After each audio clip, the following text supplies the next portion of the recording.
Hey guys, it's your girl Kizzy Rock, and yes, Kizzy Rock is my birth given name. Happy Monday morning. I want to say hey to all my subscribers, new as well as season. I got a word for you. Tap in. Happy Monday morning, guys. Hope you guys enjoyed your weekend. So I'm going to speak to you all today about the giants in your territory have been exposed. The giant in your territory has been exposed. Remember, if God has promised you a territory, there are giants in your land. Satan is just not going to give your land up just like that. Like, in all honesty, your land may be one of the most difficult fights you will have to endure. It will take gruffness. It will take determination. It will take strategy. It will take you intentionally pressing in spiritually so God can give you the insights that you need, etc., etc. However, because the shift has happened, the shift is here. So what's going on is that you're standing, you're being in the wilderness, you're dealing with the pruning, right? You're dealing with warfare, all that stuff that you dealt with. That time has come to an end. This is why many of you feel a shift in the spiritual realm where the demonic realm no longer have that grip on you, right? They can harass your nerves. They're going to always harass your nerves. But there's something now on you that you know that you now have the ball. So in this shift, God has also exposed the people in your territory, in your promised land. What does that look like? It just all depends, because it really depends on what your promised land is, what it's about. Is it a person, place, or thing, etc., etc. But regardless of if it's a person, place, things, there are people who were there that were not there for the correct reasons. They were people there who manipulated, deceived, many who even dabbled in witchcraft, witches and warlocks, to lock on and to hold the promise and to keep you out of it. So that demonic realm was very powerful. Make no mistakes about it. The demonic realm is very powerful. You were outnumbered. It wasn't the time yet. This is why you were spinning your wheels and spinning your wheels and spinning your wheels, watering that grass and getting nowhere. It was like you were just stuck in quicksand. Where now you feel the acceleration of things happening in the spiritual realm, because God has interrupted the a deer just guys, I'm sitting at my table and the deer just walked by me. I'm sorry, literally on my porch, and he have antlers. He did not have antlers yesterday, unless it's a whole nother deer. I don't even know. Right. God God have shooken up the land. See, that's not your job. Right? This is where you got to be careful, because we're not God. So sometimes people will try to go and do things themselves and do things. You listen. Only God can do what God can do, and God will do what God says He will do. But He has to do it in His own timing, in His own way. Typically, He will give you insights on what you are to do, which is 1, not give up. 2, war in the spirit at certain times. Pray for certain scales to be removed off people's eyes, right? Pray that people will get back connected with God, because when people get back realigned and connected with God, if they kind of drifted off or whatever, then it will be God who does the exposing of things. It will be God who removed the scales off of the eyes, not you. Who are you? Who are you? You can't do that. We get too involved, and that's why typically people are all stressed out, things like that. So anyway, Your prayers were heard. Now, granted, this is going to happen anyway. It was going to happen anyway, right? Because it's just ordained to happen.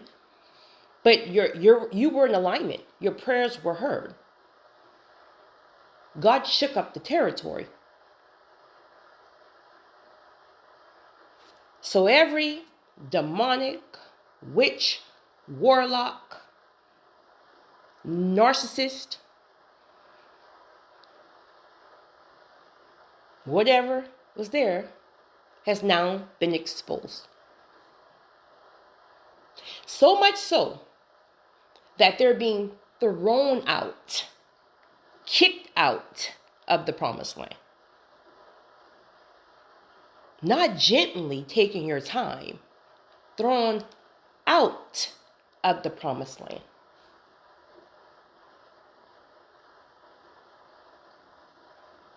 They've been exposed, and everybody knows it. Everybody sees it now. Your territory knows it. They've been awakened. Granted, pride may not allow them to tell you that they know, right? But they know. They know it was all smoke and mirrors. They know that people were using them. They know that people were in the land who wasn't supposed to be. They know that the spirits were just off. In fact, they always knew that the spirits was off, but they were caught up in some kind of fog.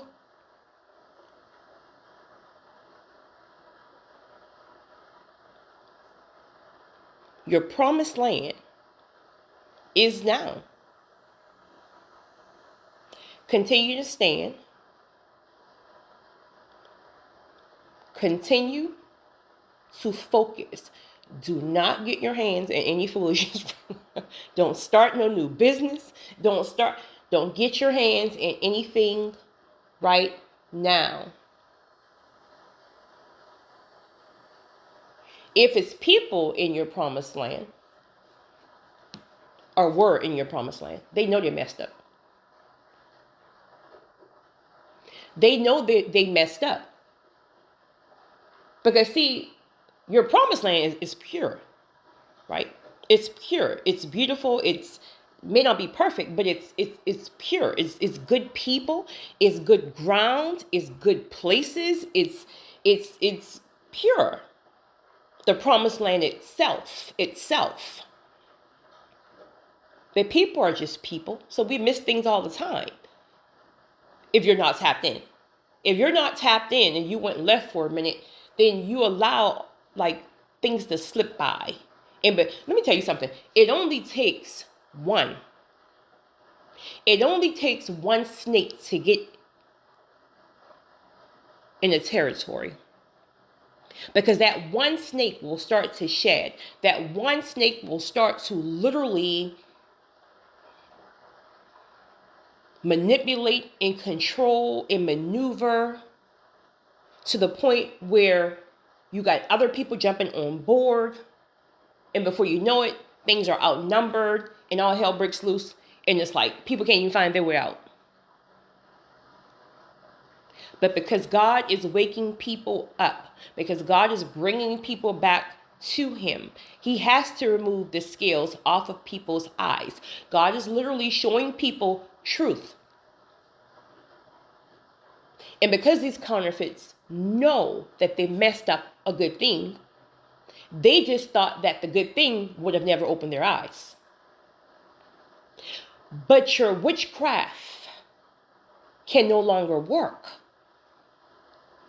Your time is up.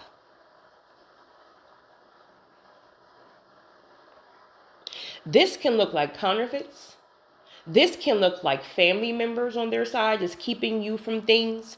This can look like business owners who have accumulated certain things in a business that God has promised you, in a building that God has promised you. They done did some crazy stuff behind the scenes. And truth of the matter is, they got away with it for quite some time. To the point that you really believe that whatever God promised you, this building, this land, this ministry, you really thought that it would never happen because it was just, there had too many forces over there. But God was waiting on one person not to give up because, as you know, it's way more common that people get that. It's way more common for people to give up versus stand.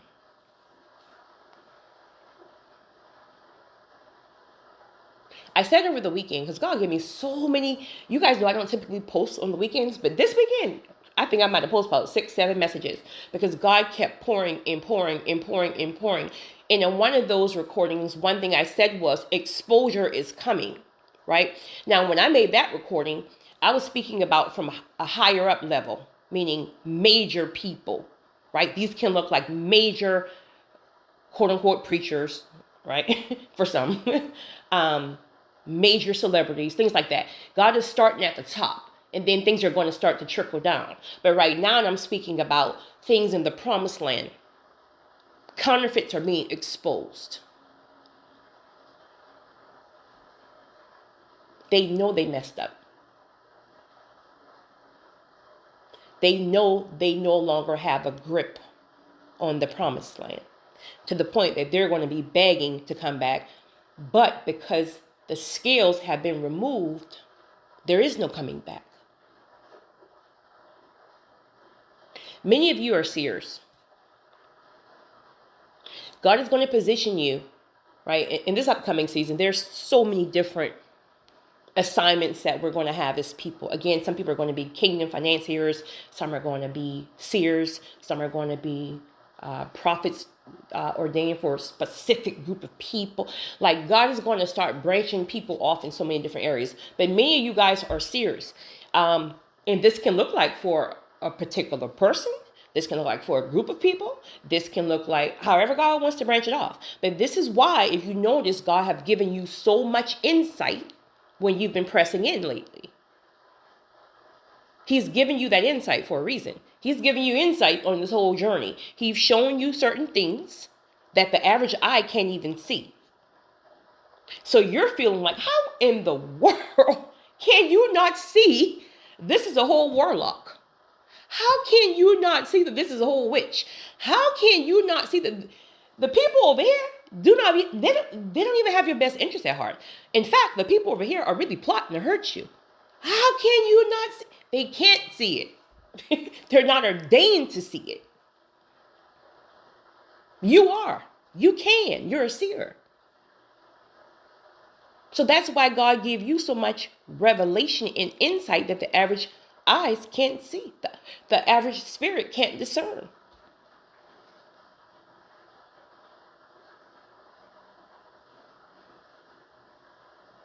But it's not your job to go in there with a sword chopping heads off. That's not your job.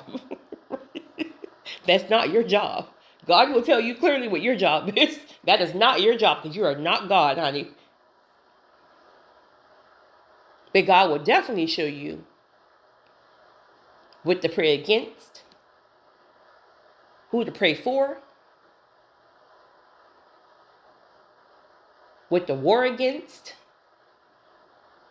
how to be fearless and bold with certain things, how to stand when that warfare come against you and everybody turn on you. Because, listen, let me tell you something. Spirits recognize spirits. In general, meaning this is how you can meet a person, and it's like you guys feel like you've known each other forever, right? Their spirit is pure, yours is pure, and it's like it's a connection, right? Spirits collide. Great way. But the demonic realm also recognize you.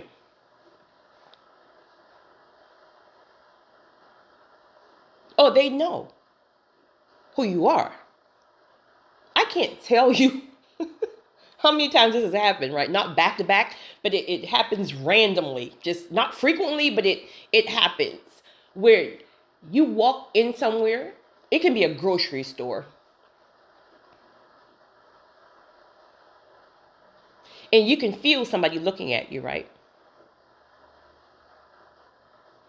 And I want to share this really quickly. I said this before. An older lady said this to me, a mature lady said this to me some years ago, like 9, 10 years ago, and it has always stuck with me. And I want to share it with you guys because chosen people typically they will stare at you, right? Because there's something about you. But she said to me,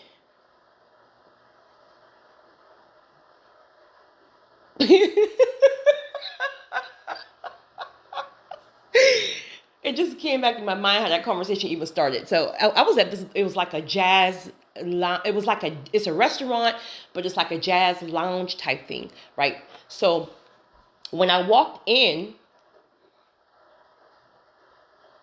men being men, right? You got that group, but then you have the group of women who are just, y'all already know, but y'all deal with it too.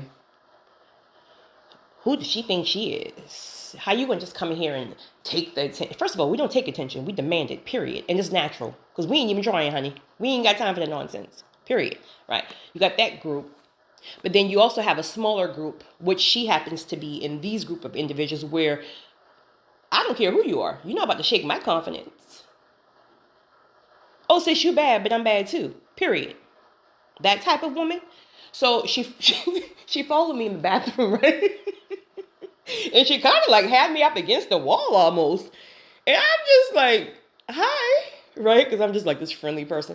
And she's like, I just want to say something to you. She said, when you walked in, it was like a domino effect. And everybody just turned to the door to see who you were. And I'm thinking to myself, because y'all know we live in our head, so we don't even pay that stuff no attention. We're just thinking about something. And she said, but I want to share this with you. Every look and every stare is not of envy and jealousy. Many stares will be stares of admiration. When she said that to me, it hit me in a different light. So I wanted to share that.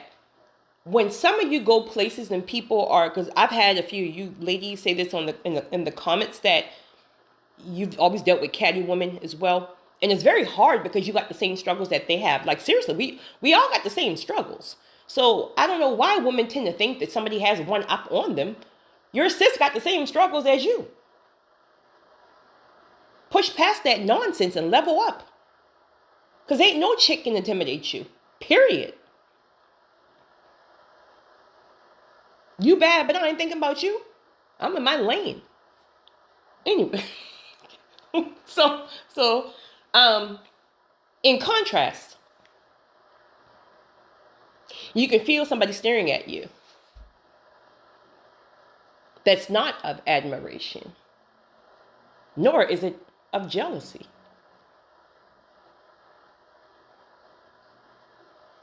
They see your light. They feel your light. Your light irritates their darkness. Your light overpowers their darkness. So you always feel it because they feel it. That's why they're staring at you. So typically when I turn around, this has probably happened, I'll say 4 times in the last, 5 years. And when you turn around, you know it's a whole witch. Now the average person, they just see it as, oh, that's just a regular person. Honey, that's a whole witch. And when I look, right? Oh, I'm not going to turn my head first. I'm going to look you dead in your eyes. Matter of fact, I'm not even going to blink. I'm going to look you dead in your eyes. Because I know you're a witch. And you know what I carry. And guess who always turned their head first? Now, typically, sometimes they'll smile. Like, they'll try to play it off. Like, oh, she knows I'm a witch. Yes, honey, we know you're a witch. But you're a rebuke on sight. Try me not. So they'll typically smile and play it off like, oh, I'm just staring at, no, you.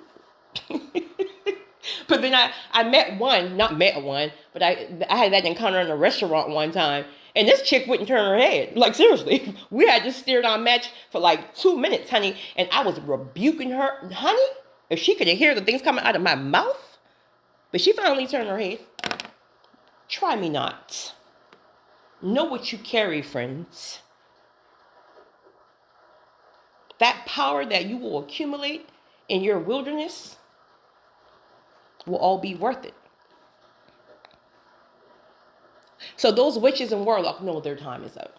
They know it. That's why they don't like you.